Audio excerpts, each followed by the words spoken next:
This episode is brought to you by Progressive Insurance. Fiscally responsible, financial geniuses, monetary magicians. These are things people say about drivers who switch their car insurance to Progressive and save hundreds. Visit Progressive.com to see if you could save.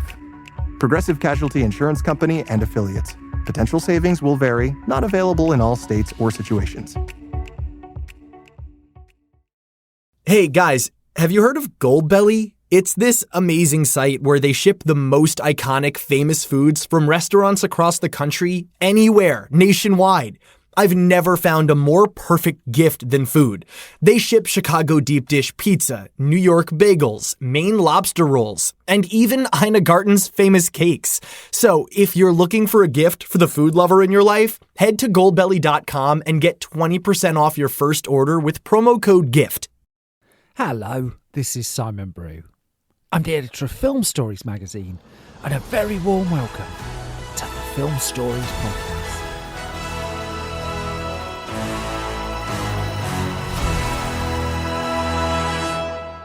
Come with me. And I show you how deep the rabbit hole goes. And movies that had stories. That the story just sucks them in. This is just the beginning. Stories. We would be honored if you would join us. Hello, and a very warm welcome to Film Stories with Simon Brew. I am Simon Brew. As always, there's absolutely everything you need to know about me. The aim of the podcast, though, well, it's given away by the title. I'm here to talk of the stories of films, and I tend to talk about development stories, production stories, marketing stories, release stories, all those ingredients, really, that go towards making the films that we know and sometimes love. Just that, the films that we know and sometimes love. The films I tend to cover on this podcast, they lean more towards the mainstream than anything else. They're films I'm interested in or invested in to some degree. I try not to do snark. I try not to punch down. This podcast is a celebration of cinema and a real appreciation that somehow, no matter how difficult, films manage to get made. Each episode I cover 2 films and, well, may as well get on with the first of them if that's all right with you. I'm going to take you back just a year or so from when this has been recorded to the final Indiana Jones movie. Let's set it up with a clip from the trailer. I'll come to the story of it the other side of this.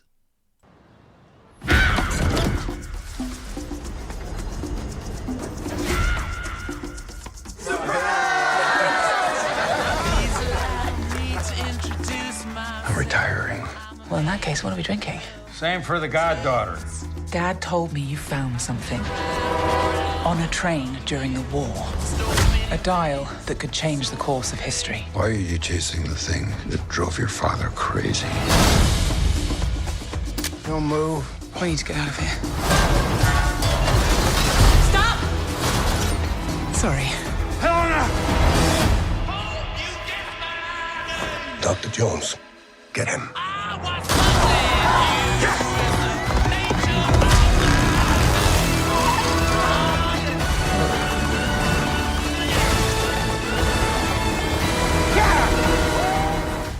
That, of course, then being a clip from the trailer from Indiana Jones 5, more commonly known as Indiana Jones and the Dial of Destiny from 2023 in the end, although should have been arrived earlier. We'll come to that in a second. Directed by James Mangold. Screenplay in the end credited to Jez Butterworth, John Henry Butterworth, David Koepp and James Mangold, based on characters created by George Lucas and Philip Kaufman. And starring Harrison Ford, Phoebe Waller-Bridge, Antonio Banderas, John Rhys-Davies, Toby Jones, Boyd Holbrook and Mads Mikkelsen. Indiana Jones 5 then, well, the conversations around it started as Indiana Jones and the Kingdom of the Crystal Skull was released in 2008. Now, I've covered Crystal Skull before on this podcast. In fact, I covered bits of Dial of Destiny when it was released, when we had James Mangold, we had Frank Marshall, we had Kathleen Kennedy talking to us. But this is a bit more of a reflective piece on the film, because after Crystal Skull was released, it made an awful lot of money. It opened to $100 million at the US box office alone. That was its opening weekend. And so whether you like it or not, there was no arguing with the fact that here was a film that grossed, $750 million on its initial cinema run alone, has sold comfortably well on home formats, and continues to be part of a box set that sells really rather well too. And so the inevitable question, as the press junket came round for Kingdom of the Crystal Skull, was, are you going to do Indiana Jones 5? And as it happened, the core trio at that point of director Steven Spielberg, producer George Lucas, ultimately the creator of Indiana Jones, George Lucas, and star Harrison Ford were all making the right noises. But it always seemed to be Harrison Ford's keenness for another Indiana Jones adventure that kept the torch burning. He did make the point in press interviews around the release of Crystal Skull that he would do it as long as it didn't take another 20 years to develop. The development time of Crystal Skull was, decades. And, as it turned out, the development time to Dial of Destiny was not on the short side either. But still, back in 2008, it looked hopeful we're going to get Indiana Jones 5 relatively quickly because George Lucas confirmed that research was already going on for another film. Now, George Lucas always talked about when you're coming up with an Indiana Jones film, part of the story is you've got to find the MacGuffin at the heart of it. You've got to find the Last Crusade. You've got to find the Holy Grail. You've got to find the Crystal Skull, the Ark of the Covenant. And he said to Sci-Fi Wire, it's very hard to come up with stories for it. Adding, it's really impossible because it has to be real. It has to be something that actually happened. It has to be something people know about. It has to be supernatural. It's a really difficult research project, which they're researching now. And as Lucas noted, last time it took 14 years. So, he was also juggling at this point another Star Wars project, the Clone Wars feature movie, the animated feature movie. And he was keen to press ahead with a long-cherished film that would eventually become Red Tails. That was all happening at that point. So George Lucas, still the overlord of Lucasfilm at that point, his slate was pretty much full. And there was talk in the future of a new Star Wars trilogy that he would get involved with as well. And so the chances of him getting onto Indiana Jones 5 quickly were not huge. There had been some conversations too that Shia LaBeouf's character from Indiana Jones and the Kingdom of the Crystal Skull, the character of Mutt, would take on the mantle of Indy for the next film, that Indiana Jones 5 might be the passing of the torch movie so that the franchise could continue without Harrison Ford, who was not on the young side at this point, remember. And so it was all a little bit up in the air. But, Lucas was fairly insistent on who and what Indiana Jones is and was, that he said Indiana Jones is Indiana Jones. Harrison Ford is Indiana Jones. And he said if it was Mutt Williams, it would be called Mutt Williams and the Search for Elvis or something. So Lucas was fairly dismissive of the idea of a handover movie. And also Shia LaBeouf would cook his goose a little bit, really, with his comments on the film that didn't go down particularly well with either Harrison Ford or with Steven Spielberg. We've talked about those previously on this podcast. What happened then in the aftermath of the release of Kingdom of the Crystal Skull and the ensuing years really was Harrison Ford would go off and make another film, Spielberg would go off and make another film, Lucas occasionally would make a film as well. And as they did the press junket, the question would be asked at the end of every interview, you're going to do Indiana Jones 5. And year after year, as we'd seen with Indiana Jones 4, you've got some variant of the question and you've got the odd hint that things were nudging along, but nothing really at any speed. Out of the three, again, the most positive always appeared to be Harrison Ford, who in 2010, while he was promoting the terrific movie Morning Glory, if you've not seen that, Harrison Ford should really do more comedies. I think Morning Glory is a great film. He was asked about a new Indiana Jones, and he said it's on George's plate, and I'm hoping he's working hard at it because I look forward to doing it again. If the three of us could get together, George, Steven Spielberg, myself, I'd love to do another, he said. But again, it was Lucas who was said to be the hold-up, that he was the core reason, really, that Crystal Skull took so long. And again, he was struggling to crack a story that he was happy with. There'd been a rumour about a Bermuda Triangle story. In fact, Shia LaBeouf had put that one into the public consciousness.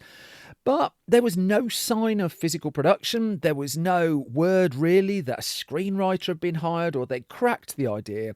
And all you got was simmering tensions between Shia LaBeouf and the creators of Crystal Skull and familiar limbo, really, that people would ask the question, you'd get your straight back answer back, and we'd ask the same question a year down the line. Now, in this case, though, if the search was for George Lucas to find a story, well, the whole narrative of it took a real twist because he didn't find one.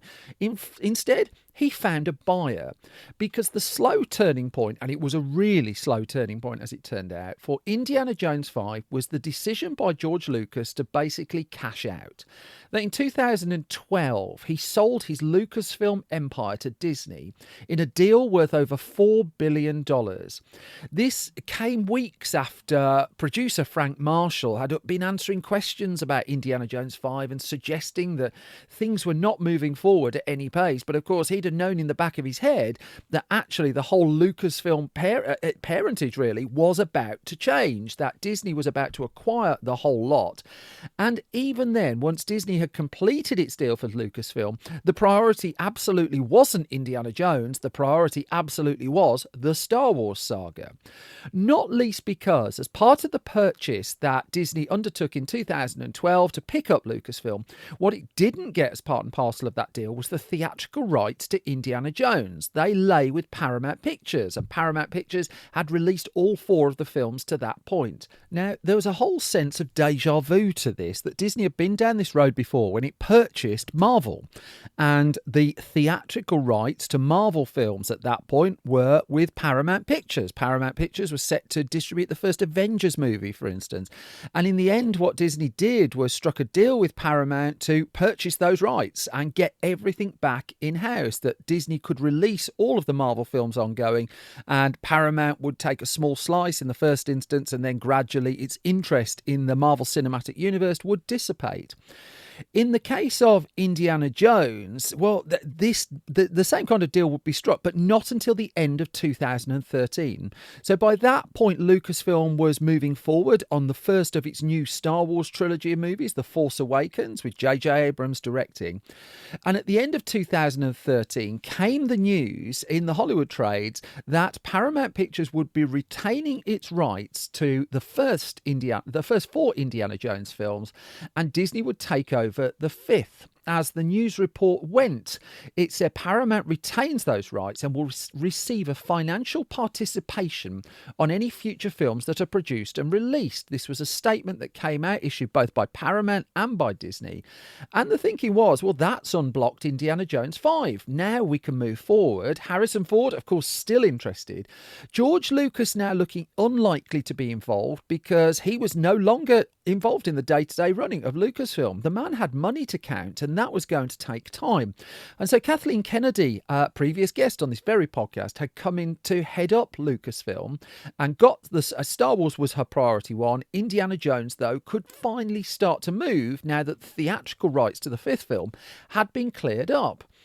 But even then, they just weren't moving very quickly at all. I mean, throughout 2014, it was straight back answers again, that whenever anyone was asked, is Indiana Jones 5 happening? Well, you know, it might, yeah, like those kind of answers. And it was in May 2015, 7 months in the end ahead of the release of Star Wars Episode 7, The Force Awakens, that Kathleen Kennedy gave an in-depth interview to Vanity Fair, and she directly addressed the Indiana Jones 5 question. This was a point, actually, where I think Chris Pratt was being linked as a co-star at one stage. I think that was in and around there.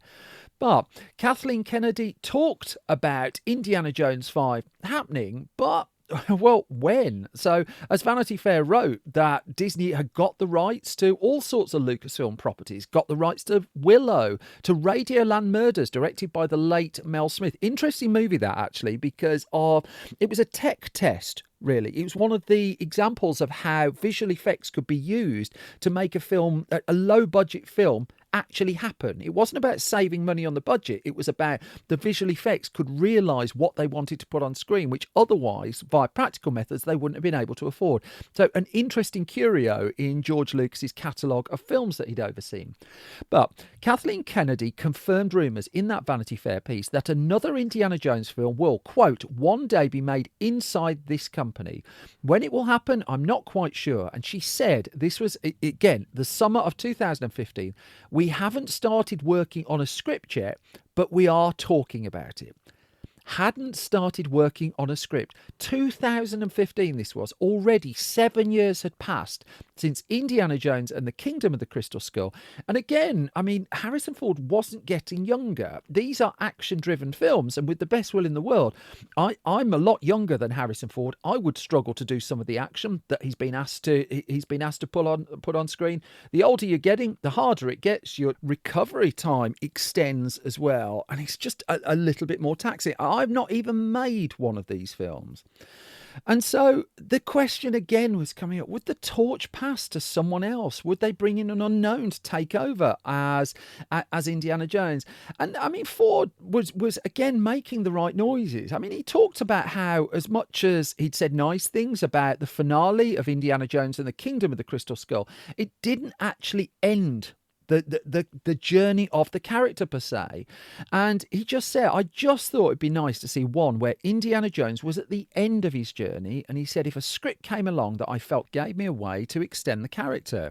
Come December 2015 then, Star Wars Episode 7, The Force Awakens, triumphantly launches into the world to over $2 billion at the box office. The same year, actually, that producer Frank Marshall, over $2 billion at the box office for Jurassic World. It was raining money on certain blockbuster franchises at this point.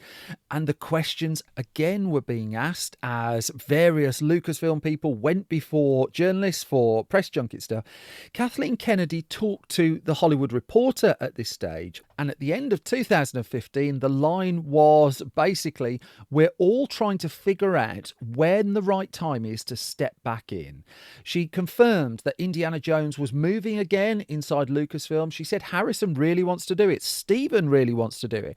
We kicked around a couple of story ideas, but beyond that, I don't know yet. I think there will be one. We'll certainly move forward with Indy, but right now, everybody's just focused on Star Wars. And there were lots of Star Wars films coming. I've covered one of them recently on this podcast. But within a matter of months, all of a sudden, the foot went on the accelerator where Indiana Jones was concerned, because in March 2016, here it was, Indiana Jones 5 was going to happen. Disney was going to finance, produce, release the film. And Walt Disney Studios chairman Alan Horn at the point announced the news in a statement saying Indiana Jones is one of the greatest heroes in cinematic history, and we can't wait to bring him back to the screen in 2019. Yeah. He added that it's rare to have such a perfect combination of director, producers, actors and role, and we couldn't be more excited to embark on this adventure with Harrison and Steven. Yep, Harrison Ford was going to star, Steven Spielberg was going to direct, the film would be out in 2019, nothing could go wrong. Early pre-production work was actually said to be underway in 2016 as well. It was said that they'd come up with the MacGuffin for the film. Spielberg was engaged. David Koepp, who'd worked on Crystal Skull, had penned Jurassic Park, for instance, has worked with Spielberg a lot. He's working on Spielberg's next film at the moment. He was going to come back and write the script. George Lucas named as executive producer as well. Steven Spielberg being the only one really of the creatives suggesting you can't make an Indiana Jones film without George Lucas. And the release date was announced as July the 19th, 2019. Now, the problem was now it wasn't waiting for George Lucas, it was a bit of waiting for Steven Spielberg, because Spielberg's slate was filling up, that he was making the film Ready Player One at this stage. And as you may recall, when he was making Ready Player One, he shot the film. Then it was 18 months of post-production on that movie. And during that period of post-production, Spielberg filmed, released another movie. That would be The Post, that came out around the same time. But because he was pulling double duties on those films, there was going to be a knock-on to Indiana Jones 5 that was now going to push forward to 2020. Shia LaBeouf was definitely not going to return, according to Entertainment Weekly, as of autumn of 2017. I mean, the story was still doing the rounds then. But also what Entertainment Weekly reported towards the end of 2017 was David Koepp's script was nearly there. I mean, this looked like it was going to happen. No one was expecting it now for 2019, but a new Indiana Jones film in 2020. Yeah. So by the middle of 2018, Variety was now reporting, and it hadn't been officially announced, that the 2020 release date was pretty much scrapped. Disney had, even though the film was still on the release schedule at that point, Disney had realised it had no chance of hitting that date. And part of the problem was that the key members of the creative team had yet to sign off on a finished script, a familiar problem in the world of Indiana Jones. In fact, Collider had reported at this point that Jonathan Kasdan, the son of Lawrence Kasdan, who penned Raiders of the Lost Ark, he had been signed up to work on a new draft of the film. But then there was a case of that the deal hadn't really closed to bring him in, or had it, and then it looked like he was going to join the project, and then he left the project, and David Koepp had taken the first pass at the script, but now Indiana Jones was kind of in some degree of limbo. Spielberg had made Ready Player One, he'd made The Post, but now he was in pre-production on a film of West Side Story that he'd been keen to make for ages. After that, he was looking to make The Kidnapping of Edgardo Mortara, again, a historical drama that he'd cherished and wanted to make for some time, starring Mark Rylance. And so finding a gap in Spielberg's schedule to make Indiana Jones 5 was becoming tricky. The core creatives at the start of the Indiana Jones 5 journey were Harrison Ford, George Lucas, Steven Spielberg. Already George Lucas was out. Now Spielberg was really, really busy. Still, the script work kept coming. By the middle of 2019, we learned that Jonathan Kasdan had apparently left. Dan Fogelman was rumoured to come in. Then Jonathan Kasdan came back. Then David Koepp came back and wrote another version of the script. But right throughout, Spielberg, Ford and Disney just couldn't agree on it. And with no script, there was no film. And even by the start of 2020, a script wasn't in place that they could work with. Even if they'd started shooting on the 1st of January 2020, they'd have done well to get this into cinemas in the middle of 2021. And spoiler, they did not start shooting it at the start of 2020, because then a genuine shock. Steven Spielberg was out. Spielberg had directed every Indiana Jones film to this point. It was never even a question that anyone was asking, are you going to direct the fifth one? It was an assumption. Of course he was going to direct the fifth one, right up until the point where he didn't. And now, go back to that list of creatives, you've only got one of them left, Spielberg out. Now, Spielberg was going to stay involved. He was going to be an active producer on the film. But it turned out as well, he'd been umming and ahhing about it for a little bit. He really wanted to get West Side Story made. There was a bunch of other films he was looking to do. And as Kathleen Kennedy told Yahoo, Stephen was kind of off and on about it. But we all felt if we could conclude the series with one more movie, given the fact that Harrison was so excited to try to do another one, we should do it. Now, Harrison Ford downplayed that a little bit around the time, but again, the feeling was it was Harrison Ford who really wanted to do a fifth Indiana Jones film. Spielberg now had moved into a producer's role. Well, who was going to direct? Who wanted to take that particular poison chalice on? Well, the answer to that turned out to be a man called James Mangold. Now, Mangold has been a guest on this podcast before, talking a lot about Dial of Destiny, actually. But at the point he was hired, he was just coming off the success with a film I really, really like called Ford v Ferrari in the US, Le Mans 66 here in the UK. He was in pre-production on his long-cherished Bob Dylan biopic that he'd been really keen to make. But then the pandemic of 2020 curtailed that, really, and put a heavy delay on it. And so Mangold was suddenly available and he was sounded out. The problem was when Lucasfilm approached James Mangold about making the film, it still wanted the movie out in 2021, and that would have allowed James Mangold 6 months before shooting was due to begin. Again, the Harrison Ford factor in the midst of it all. Now, the pandemic would mean in the end that the release date of Indiana Jones was pushed back again, and that's what would buy James Mangold the space to develop and come up with something he felt would make a worthy Indiana Jones 5.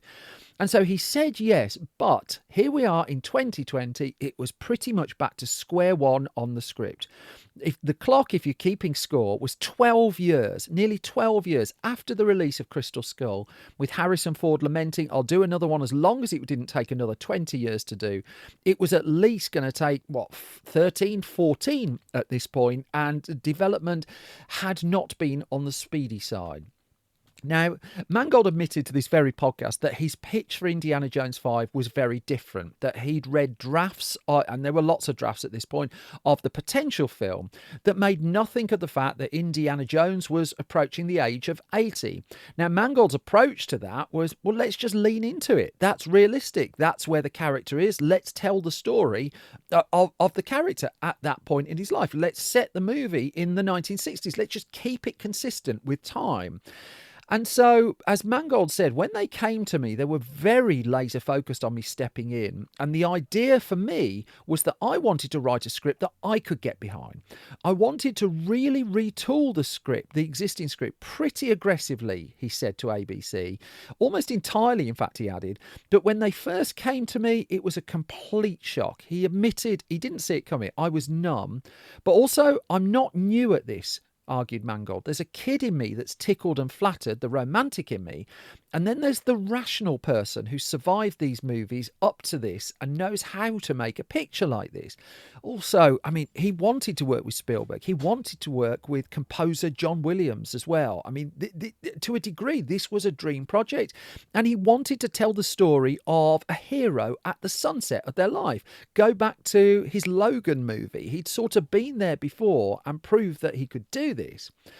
And so, as Mangold would reflect to Empire magazine, he said it became really important to me to figure out how to make this a movie about a hero at sunset. And he said the issues I brought up about Indy's age were not things I thought were being addressed in the material being developed at the time. He said there were old jokes, as in jokes about Indiana Jones's age, but the material itself wasn't about it. And he said, to me, whatever your greatest liability, you should fly straight towards that. If you try to pretend it's not there, you end up getting slings and arrows the whole way. So that was his approach. That was the approach that Lucasfilm signed off on. And so Mangold then went back to square one on the script and was said to be the initiator of the final reel of what became Indiana Jones and the Dial of Destiny, and quite the turn that the movie takes, which I'm not going to spoil here. He brought in his collaborators on Le Mans 66, Jez and John Henry Butterworth, and over the course of the best part of a year, really, they fashioned a new screenplay for the movie. Now, Mangold would co-write it with them, and he wouldn't also, it's really important this, he wouldn't develop this in isolation, that he would talk to Steven Spielberg about it, he would talk to George Lucas about it, he would want their input, he would want their ideas, he would run things past them. And so as much as it was going to have Mangold's name on the credits at the very end, he wanted the input of the people who got Indiana Jones this far. What this all meant was by early 2021, finally, they were actually in a position to get going. And so, obviously, when it came to casting, Harrison Ford was going to be back, and Spielberg was already open at this point about they're not going to kill him off at the end of this. This isn't going to be one of those final movies where you just end the life of the character. By April 2021, more cast were coming in. Phoebe Waller-Bridge was in, Mads Mikkelsen, Thomas Kretschmann, cast at that point in roles that were not disclosed. Shawnette Renee Wilson and Boyd Holbrook, who'd worked on Logan with James Mangold, were announced in May of 2021. And also, they were making the right noises about legacy, because John Rhys Davies was brought back as Sulla. And Rhys Davies had turned down the idea of coming back to Kingdom of the Crystal Skull because there was just nothing for his character to do. So he was quite picky about it. And so for him to return, there was just the feeling that, well, there must actually be something in it for him. This was not a wave at the camera and move on. What we didn't know at this point was that Karen Allen would also be returning. That was kept secret, as it was for a large part during the production of Kingdom of the Crystal Skull. And so, on June the 4th, 2021, so where are we now? We are 13 years into this story, 13 years. June the 4th, 2021, filming finally began on what was still known at that point as Indiana Jones 5. The shoot would kick off in the UK, where it would be sited for large chunks. Inevitably, it's an Indiana Jones film, so it was going around the world. It went to Morocco, it went to Italy, and also, this was a film that was shot under COVID restrictions and COVID safety conditions as well, which would nudge the already hefty budget northwards. I will come to the budget shortly. They were editing as they went along as well. And I mean, the stories from the shoot were, Frank Marshall would keep posting images on social media as the shoot progressed. So we got a flavour on it, but we didn't really get a flavour of any trouble on the shoot. There was, of course, the final shot of Indiana Jones, Harrison Ford for the last time appearing as Indy. And as Mangold said, we shot his last shot and everyone applauded. We all drank champagne. And he said it's very moving. But then by that point, he said, you've been through almost a year of making this movie together. To do a good job making a movie like this, you can never sink completely into that way of thinking, because if you did, you'd kind of be lost in the kind of symbolism of each moment. And the argument was Indiana Jones is a part of Harrison Ford. So in a way, he's never really fully saying goodbye to the character, not least because he's got to travel the world promoting the film soon. And so on February the 26th, 2022, the final shot was called on Indiana Jones 5. Now, this was going to involve a lengthy post-production. In fact, the shoot had got on, 7 months or so, a really extensive physical shoot as well, but with a lengthy post-production because of a certain sequence right at the start of the film. Now, it's worth noting the post-production would heavily involve Steven Spielberg, that he would have input throughout, that they weren't hiding the film from him. But if you go back to around 2019, one of the ideas for Indiana Jones 5 was a 5-minute sequence at the start of the film where a digitally de-aged Harrison Ford would be, around the age the character was in Temple of Doom-ish, somewhere around there, and take part in a sequence set much earlier than the rest of the movie. Now, we've seen this digital de-aging technology. It had been trialled on an X-Men movie, for instance, with middling results, but Martin Scorsese's 2019 movie, The Irishman, which wasn't out at the point this was being discussed, but it was very well known that Scorsese was taking advantage of technology to de-age the likes of Al Pacino and Robert De Niro. And so, heads were turned, really, and Mangold came in, and it's just like, well, we could do it as a 5-minute sequence, but why don't we build it up to this 25-minute sequence to kick the movie off? Now, what this meant was the demands on the effects team at Industrial Light and Magic, ILM, were suddenly, multiplied by a factor of 5, really. And it was said to be the most difficult sequence for ILM in the whole film was that opening of the movie, that they had to dig through the archives for a lot of footage of the young Harrison Ford. They went through the Star Wars archives to see some of his Han Solo work that perhaps hadn't made it to the screen, and they were constructing this de-aged version of Indiana Jones that had to, the film was going on IMAX screens, it had to stand that level of scrutiny. By May of 2022, as ILM continued to be in deep post-production, it was known that the movie was now coming out in the summer of 2023. That's 4 years after the initial release date that Disney had announced all the way back in 2016. But the wraps were starting to come off. The first image was released, and then the title was announced along with the release of the first trailer for the film at the end of 2022. It was now going to be called Indiana Jones and the Dial of Destiny. We knew it was going to land in cinemas at the end of June 2023, and soon we learned we were going to be able to see it, where we're lucky enough to be at the Cannes Film Festival in 2023, where the film debuted on May the 18th of that year. Anticipation for it was really, really high, and it's fair to say that, some people really went for the movie, that there were some positive reviews of Indiana Jones and the Dial of Destiny. I would suggest that they were very, very outweighed by the less positive reviews that moved from somewhere between this is all right to this is really not all right at all. I can't say I'm a massive fan of the film, really, but the early responses were relatively positive, and the responses to Kingdom of the Crystal Skull, if you go all the way back there, the first raft of reviews were really quite positive, and it was only over time that if you like, the backlash started. With Dial of Destiny, I thought the backlash was there pretty much from the start at Cannes, and I think as a response really to what was on the screen, that as much as there was reverence for Harrison Ford, and there was a lot of reverence towards him on the press tour for the movie, that some of the questions he were asked were just like people saying thank you to him for all the entertaining that he'd done over the years. I've never seen a press tour quite like it, really. Disney was throwing everything at it. Everything. And not surprising, really. I mean, the Disney of 2023 had just spent 300 million or so, 350 million. Some sources put it as high as $380 million on this film. Disney also hadn't had a film cross $1 billion at the global box office since 2019. John Williams back to do the score for the final time on an Indiana Jones film as well. I mean, all the runes were looking right, really, until people saw the film. And I mean, the noise that was coming out with the word of mouth around the film, it just wasn't enough, really. And so when it went before audiences, Indiana Jones and the Kingdom of the Crystal Skull was released the weekend, Memorial Day weekend in the US, May the 23rd to the 26th, if you go back to 2008. And the film had cost, about $170 million to make.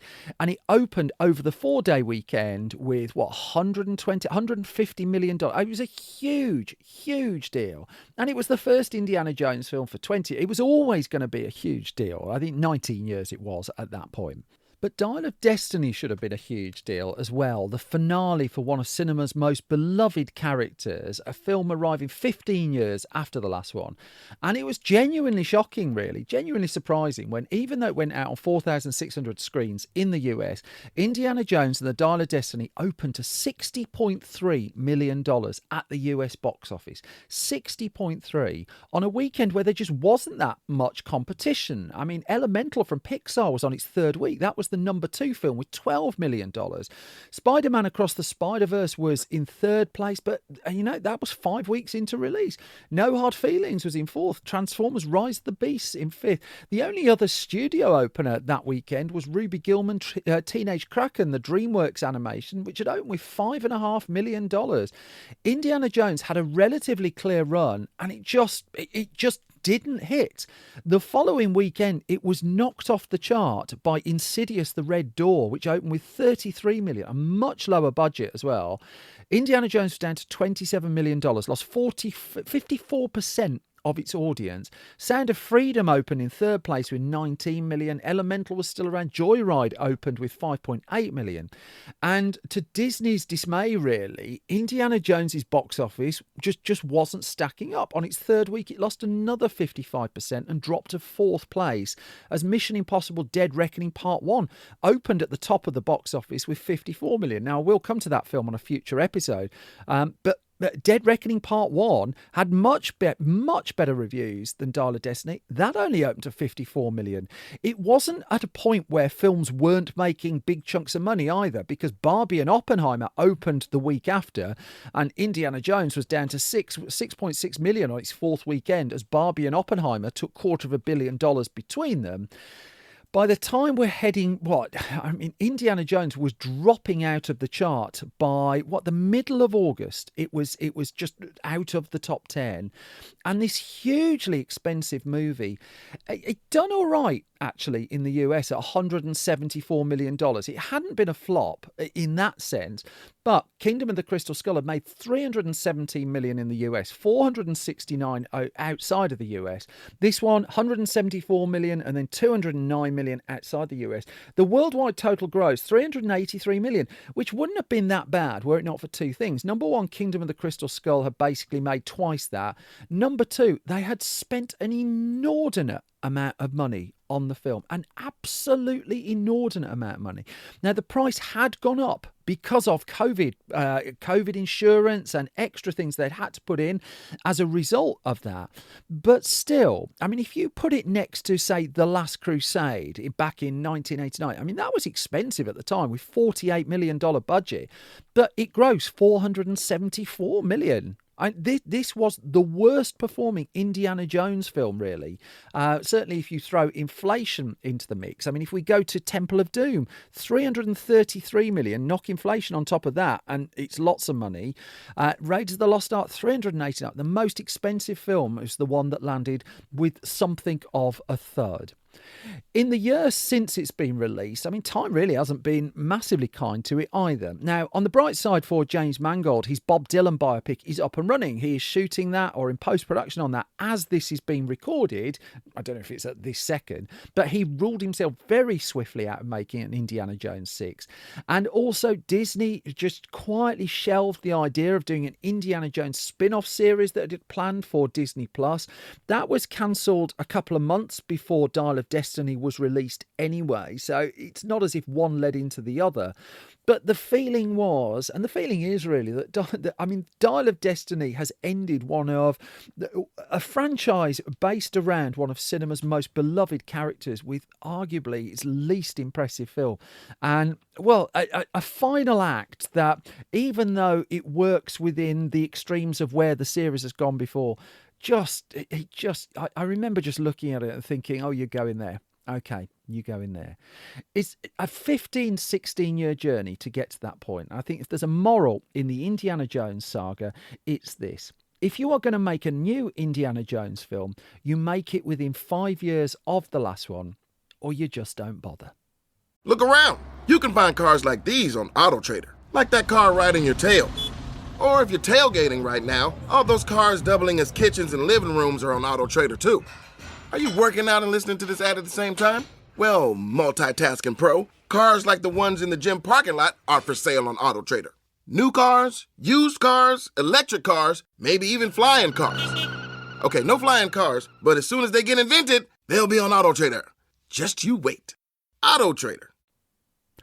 And that brings me to the halfway point of this latest episode of Film Stories. As always, thank you so much for listening and thank you for your time. I'm already running horribly over, but I'm just going to do some quick parish notices.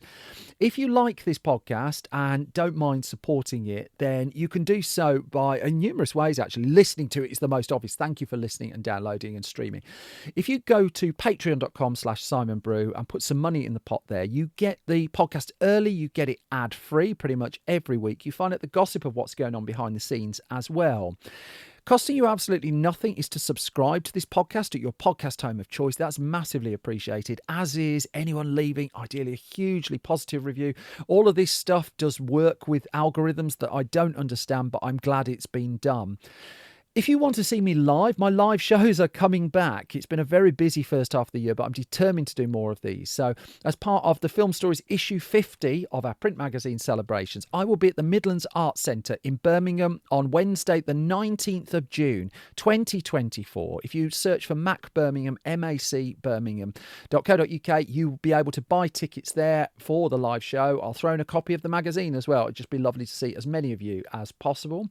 And then if you go to store.filmstories.co.uk, you can buy Film Stories issue 50 with a huge William Shatner exclusive. What a chat that was, and hopefully you love the piece as much as we enjoyed talking to him for it. And Film Junior issue 17 is out now as well, with exclusive conversations from our young reporters with the likes of John Krasinski and Mark Dindal, the director of the new Garfield movie. But horribly overrunning, so I need to get on to the next of the two films I'm going to talk about in this episode of the podcast. I'm going back to the 1980s. I'm going back to a delightful comedy with one of my favourite writers and performers. Let's kick this off with a clip from the trailer. I'll come to the story of this, The Other Side. Can I look at those nose cards one more time? Oh, yeah. C.D. Bales had a small problem. They said it was big, but I didn't expect it to be big. He could handle every situation. Except the one that mattered most. I'm locked out of my house. Come on inside, I'll get the tools. I don't have any clothes on. Maybe you'd like some wine with your nose. Cheese. I want to look like Diana Ross. I think she's fallen in love, but she doesn't know it yet. There's someone I think I should get to know better. His name's Chris McConnell. This time I want you to do it, Dave. I want you to cut the thing off! Maybe you could encourage him a little. Look, she wants somebody who looks like me and talks like you. Don't panic. Stay calm. Stay calm. Because there is a heart here. That's good. That's okay. That wants yours to know that there's a possible 502 on Main. So why'd you say those things? Tell her you were afraid of words. Because I was afraid of worms, Roxanne. Worms! Worm. Love may be blind. Get out. Get in! No, get out. Get in! But hopefully, Roxanne isn't. What you've got there is a clip from the trailer from the 1987 romantic comedy Roxanne, directed by Fred Skepsey and starring Steve Martin, Daryl Hannah, Shelley Duvall, Rick Rossovich, Fred Willard, Michael J. Pollard. Terrific sporting cast in the film. Screenplay by Steve Martin as well, based on Cyrano de Bergerac by Edmond Ronstan. And, I mean, it came, this film, at quite an interesting time in Steve Martin's career. So I'm a huge Steve Martin fan, and there's a real mix of films talked about in the brand new documentary on Apple TV Plus called Steve, which was released a few weeks before this podcast was being recorded. If you're unfamiliar with that documentary, what it does, it's two 90-minute films, effectively. The first 90 minutes is his stand-up career, takes you right up to the release of The Jerk, his break into cinema. The second of the two films, though, is far more circumspect, and it's the one where he appears on screen and discusses some of his movie roles. And one that doesn't really get much of a mention is Roxanne. Now, Roxanne was his first movie as a solo screenwriter. And as I said, it's based on a classic text. It's based on Cyrano de Bergerac by Edmond Ronstan. And Martin had seen an interpretation of the story from Jose Ferrer. And it was when he watched that and saw how it took the original text and took some of the vicious edge off some of things, he was really, really beguiled by it. And it was thus in the early 1980s, just after really The Jerk had become a cinema sensation, when he had the idea of making his own version of the story, but taking the guts of it and writing something really quite different around it, because he wanted a version of the Cyrano de Bergerac story that was slightly softer, that had a different ending as well. And it wasn't really something he was originally intending to write himself. But in the early 1980s, what he decided to do was look around for a screenwriter he could work with who could take this idea and kind of flesh it out into something. And Martin reflected to the Los Angeles Times. He said, I was talking about it with this writer friend of mine. I told him I thought it was a great idea to update Cyrano de Bergerac, but I needed something different about it to sort of make it worthwhile doing intellectually. And he looked at me, as Martin recalled, and he said, he gets the girl. And I said, oh yeah, he gets the girl, because actually in the original play, spoilers here, I'll leave a little gap, he gets the girl, but he's also dying. On spoilers. So he then reflected, and there were a couple of pieces in the Los Angeles Times in the 1980s that I dug out about this particular film. He reflected to the Los Angeles Times that he would update Cyrano de Bergerac as well, because not only did it have a solid story, but it also had 4 or 5 different payoff scenes in it. And I mean, Martin joked at the time, it was, quote, just a vehicle that I could be funny in. But this was a very conscious change of direction, that even though Roxanne is a comedy film, it's not in the style of The Jerk. It's not in the style of The Wonderful, the Man with Two Brains. And if anything, it goes a little bit closer to something like All of Me, in that it really demands a quality lead acting performance to make it work. Now, if you're unfamiliar with All of Me, which was written by a previous guest on this podcast, Phil Alden Robinson, who's talked about Field of Dreams and The Sum of All Fears and directing those films on here.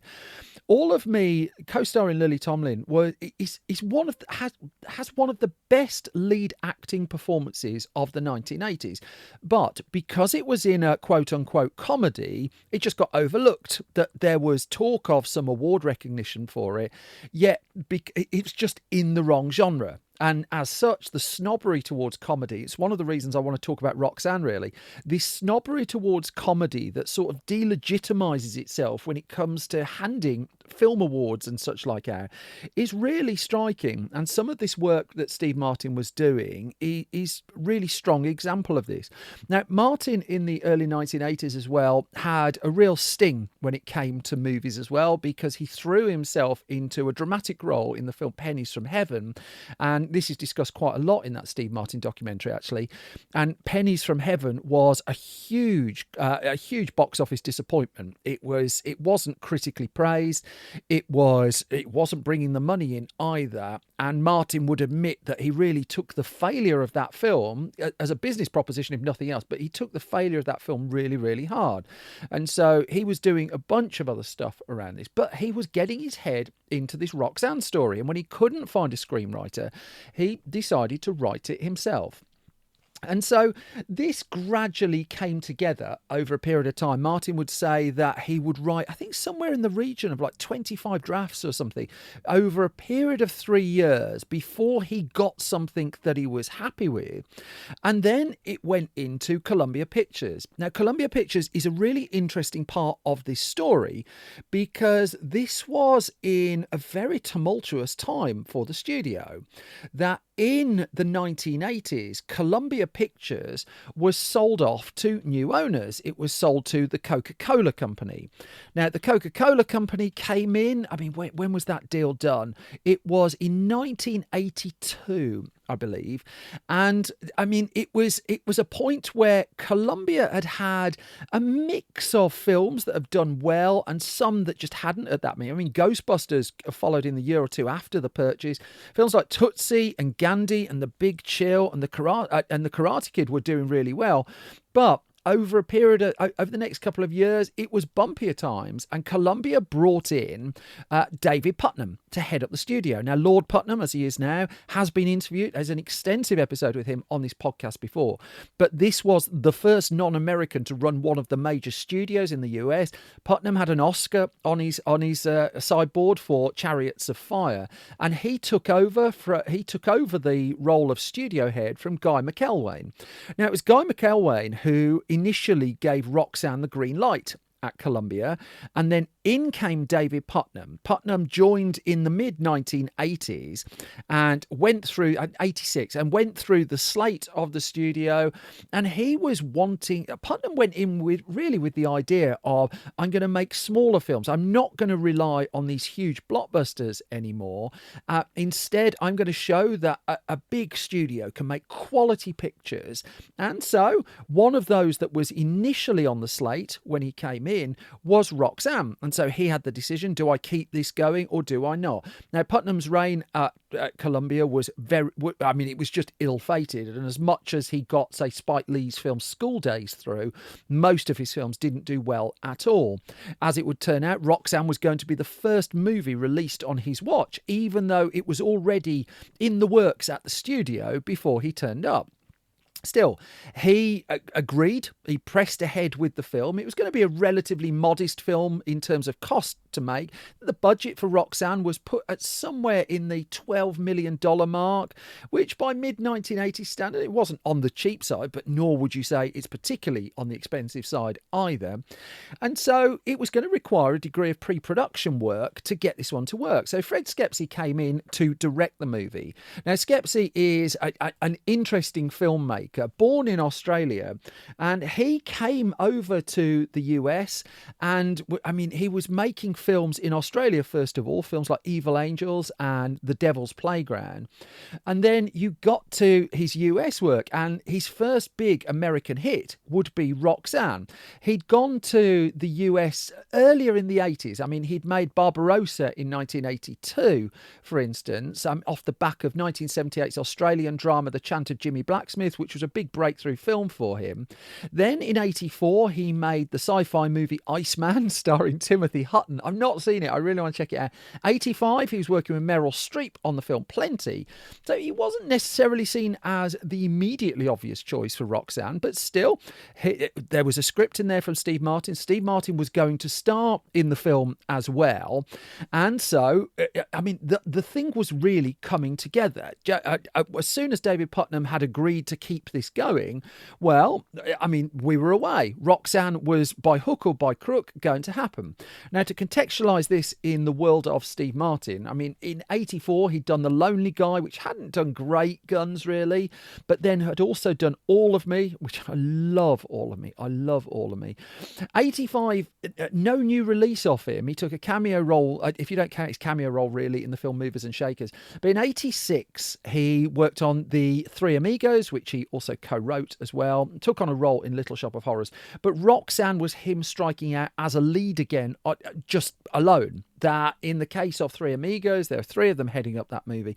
And so in 87, he was throwing himself, well, he was filming them in 86, but he was throwing himself back into cinema. Now, one of the challenges of Roxanne was the prosthetics that Steve Martin required, because if you're unfamiliar with the Cyrano de Bergerac story, the lead character has a sizable hooter. And I mean, we've seen it in several screen adaptations over the years. And so Roxanne, I mean, as much as he was going to play a character called C.D. Bales, he wasn't going to play Cyrano de Bergerac as named. I mean, you didn't have to look far to see the influence C.D. Bales, Cyrano de Bergerac. You see, it's magic. So they had to get the nose right, basically, and the makeup designer on the film was a man called Michael Westmore, and so it was his job to come up with dozens of different nose types for Martin to choose from to wear in the role of C.D. Bales. And then once the decision was made as to which hooter Martin wanted to go with, they needed around 100 of them, because each of these noses that he wears in the film was single use only. That was it. And so it was quite surprisingly intense pre-production on the film, just because these physical prosthetics needed to be made. Now, with Fred Skepsey on board, there was also the search for who's going to be the romantic co-star in the film. Now, Roxanne, as mentioned, has a terrifically deep supporting cast. There's some lovely work in there from the ensemble. But they needed someone who could go side by side with Steve Martin. And Daryl Hannah was duly offered the role of Roxanne Kowalski, the co-lead character in the film. She was said to be really reluctant to take it on, though. I mean, she'd scored a hit with the film Splash a couple of years before. But the thing is, did she really want to get typecast into the kind of romantic comedy roles? There was a little bit of reluctance on her part, and she was going to take some persuading to take on Roxanne as her next project. As though she would recall to The Hollywood Reporter in 2022, Steve and Fred asked me to come in and talk to them about what my reservations were. And so she agreed to do so. And she said, I went in, and the next thing I know, they walked me right into a cast read-through. And she said, I had such a good time. I went with it, and I'm glad I did. So she signed on the dotted line. Martin was on board. Everything was going. And the film could go before the cameras in the summer of 1986. Now, as much as this is a story set in America, they decided to shoot this in Canada. It's slightly more frugal to do so. But also there was a story that they couldn't really find a town in America that looked not recognisable, really, that they wanted the focus to be on the story. They didn't want recognisable landmarks in the background or anything like that. And so they ended up in Canada, and they'd spent several weeks shooting in a town called Nelson in Canada. They also went over to Vancouver as well. And so they set up camp, really, in this small town. They used the local fire station as well for certain scenes in the movie. So they went on location and they used the locality, basically. This wasn't being done on a soundstage back in Los Angeles. They were it was a community shot film, in effect, and very present in the local area as well. The trickiest bit for Martin really was the application of his new schnoz, and it was taking 90 minutes each day at the start of production to apply the prosthetic nose for the film. And as he would reflect to the Washington Post just ahead of the film's release in the summer of 1987, "Oh God, I hated that thing," he said. And he talked about how it took all of this time to put on and then just seconds to rip the thing back off. And he just wasn't a fan. Now, by the end of the production, we've seen this on loads of films that involve prosthetics or complex costume. I mean, RoboCop, it took a long time to get Peter Weller into the costume right at the start. They managed to speed it up by the time he got to the end. So it was taking just over half an hour by the end of filming on Roxanne to put the nose on Steve Martin's face. And I mean, there are moments in the film too where Martin was able just to kind of let rip a little bit. There's an infamous scene in Roxanne, famous, I'm going with more than infamous, where he has to come up with 20 different insults for his nose. And I mean, it's one of the standout comedy scenes of this really, really charming film as well. And in the end, he was throwing so many out. What you get in the film is actually more than 20, which I'll come to just shortly. But it was by the end of October 1986, it had been 2 months shoot, fairly straightforward, and the movie was heading into post-production. Now, the thing is, Columbia was positioning this on a June 19th, 1987 release date. So this was in the the summer season. And this did cause Steve Martin a bit of consternation at first. He reconciled the fact that it was a lower budget film than some of the competition he was up against. But also, he'd been through the pennies from heaven thing, and he didn't really want another film to come through that just failed in the eyes of audiences or critics or box office bean counters as well. And in the summer of 1987, he also found himself up against like Arnold Schwarzenegger in Predator. And as he would admit to the Los Angeles Times, he said, this picture is so small compared to everything that's out there, and everything else has something humongous going for it. And now he'd been here before with The Jerk, and so he'd been the underdog a little bit, and he'd been beaten up by movies as well, but also his heart and soul was in this, and he was straight on to his next picture as well. So if this one did badly, there was no hiding place, because he was on the set of a film called, get this, Planes, Trains and Automobiles, which, as we've discovered before on this podcast, was running over. So that had been due to finish shooting, actually, and was already a couple of weeks over schedule at the point that Roxanne was being prepared for release. At Columbia, meanwhile, David Putnam was not winning friends with the Hollywood establishment, but here he was. This was going to be the first release under his watch. And as he acknowledged in a separate interview with the Los Angeles Times, the film didn't have an awful lot to do with him. He didn't greenlight the picture, but he did suggest that they cast Daryl Hannah in the title role of it. Now, Columbia had some confidence with this because it put on some early sneak preview screenings of Roxanne that were going down really well. And so it took an unusual decision at this point. And this goes to how you put movies out in the 80s compared to now. So off the back of the sneak preview screenings that were going well, if that happened today, you would widen out your release. You would put it onto more and more screens and hope to get a bigger opening weekend. What Columbia did is it went slightly the other way, in that it cut the number of screens it was going to debut the movie on in the middle of June when it was putting out on its wide release. Now, there was real method to the madness as well, because this was, to a degree, an underdog film. Even though it was coming out of the studio system and it had studio logo over it, the idea was, if you put it on fewer screens and lots of people want to see it, your screen average, the amount of money you take per individual screen that it's on, will be higher. Now, exhibitors then look at the screen average to decide what films to book the week after, and it would mean that cinema chains and independents would be more likely to book Roxanne in week 2, and you could gradually broaden out the release of the movie. Columbia was also putting the bulk of its prints into cities rather than rural areas. It was keen to do that. It felt that Roxanne was playing better in cities. And also, this was the first film that had a direct tie-in with Diet Coke. So here was the crossover. The Coca-Cola company, with its own movie studio, ran an ad campaign side by side with Roxanne, where there were people drinking Diet Coke, but also watching Roxanne, selling two things in the same advert. Now, not everyone was happy with this commercial. Daryl Hannah, in particular, was said to have been really, really unhappy and asked them to basically stop running this particular promotional campaign. And it took some persuading, really, to get everyone on side with it, or at least to tolerate it. But then also, when Roxanne had gone before critics, the biggest thing in its favour was it got tremendous reviews, really. Tremendous reviews. Not shy at all about being an old-style romantic comedy. Very, very funny. The two lead performances in particular were brought... they were highlighted for such praise, and deservedly so as well. And there was just the feeling that this was just the ticket in the summer of 1987. It's just the kind of thing we were looking for. And so it went out into cinemas in the US, June the 19th to the 21st, 1987, opened in 5th place. Now, it was only playing on 847 screens as a result of that reduced screen count. This was the lowest screen count of any film in the top 10. At the top end, you have Beverly Hills Cop 2. 5 weeks into its run, was playing on 2,326 screens.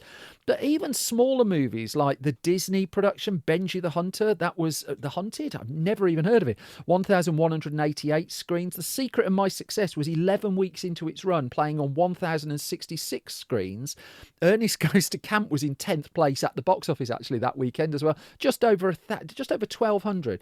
So it was by some distance, Roxanne was playing on the fewest screens. The number one on the week of its release was The Witches of Eastwick, which had 8.2 million. That was on its second week of release. Predator, 8.2 million on its second week of release as well. Beverly Hills Cop 2 was in third place, 7.5 million. The Untouchables, 7.1 million.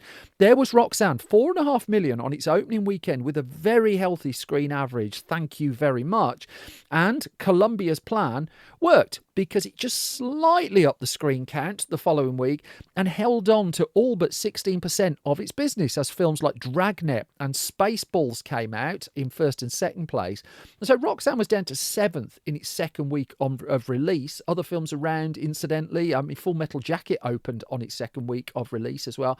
The Believers was still around. Harry and the Hendersons, or Bigfoot and the Hendersons as we got it in the UK.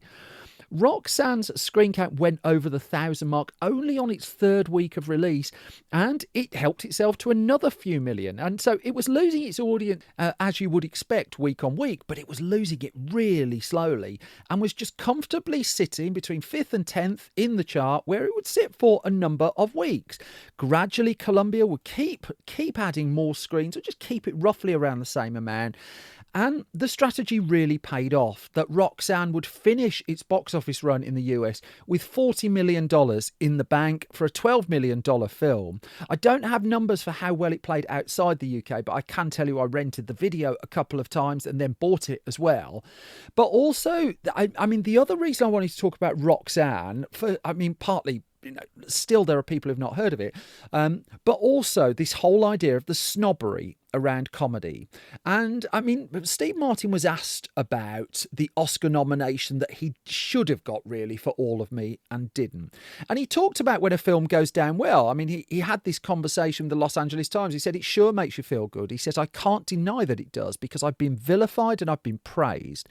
So when these moments of praise come along, I'm going to enjoy it rather than say, well, they don't know what they're talking about. And he said, yeah, they do. It's just easier on me. And he said, when I started writing this, I said, this is going to be so hard that if it works, I'm finally going to say to myself, you did something good. Of the Oscars, he told the Los Angeles Times, I would have turned handsprings to have gotten nominated for All of Me. He said, it was a time in my life when I needed a confidence booster. Now I feel I've proven something to myself. It's not as important as it would have been several years ago. And he recalled a story of sitting in a cinema, watching Roxanne, and he looked down, seeing a 12-year-old kid, he said, sitting there laughing his head off. And he said, I saw myself. I was about 12 when I saw Cyrano with Jose Ferrer. I thought to myself, geez, this kid is genuinely affected. This is going to be with him for a long time. And that's really something. The Oscar nominations didn't come, but there were prizes and there was recognition for Roxanne. That the script, for instance, won Best Screenplay based on material from another medium from the Writers Guild of America. Writers saw what he'd done and saw how cleverly he'd adapted the play. Steve Martin was also up for Best Actor from Los Angeles Film Critics. He was tied with Jack Nicholson for The Witches of Eastwick and Ironweed. Jack Nicholson got tied with himself for 2 roles and tied with Steve Martin at the same time. He was nominated for a Golden Globe, but they're silly and they don't count. But there was smatterings of awards attention, but also some degree of respect, really, that this film was not just a slight change of direction for Steve Martin, but something really, really difficult to pull off and make it look so breezy and so easy. Roxanne is one of many films in Steve Martin's career I come back to time and time again. I need to talk about him more on this podcast, but if you never had the pleasure, dig it out. You are in for a treat. And that brings to the end this horribly overrunning episode of Film Stories. As always, thank you so much for listening and thank you for your time. If I've not bored you completely, you can get more from me on Twitter and Blue Sky at Simon Brew. More from the entire podcast at Film Stories on Twitter and Blue Sky. We're at facebook.com/filmstoriesonline, youtube.com/filmstories. You can find our shop at store.filmstories.co.uk, where you'll find all of our print magazines and our Blu-ray for sale as well. You can head over to our website, filmstories.co.uk, UK, which is our clickbait-free entertainment website, and hope a clickbait-free entertainment website. Imagine that. And one more thing on Roxanne. That 20 jokes about his nose, well, you get more than that in the completed film if you sit there and count them. Also, in the television version, you get a slightly different number too. It's worth having a look and looking some of those up. Thank you for listening. Thank you for your time. I will be back soon with another bunch of film stories. You will stay safe and well. Bye-bye.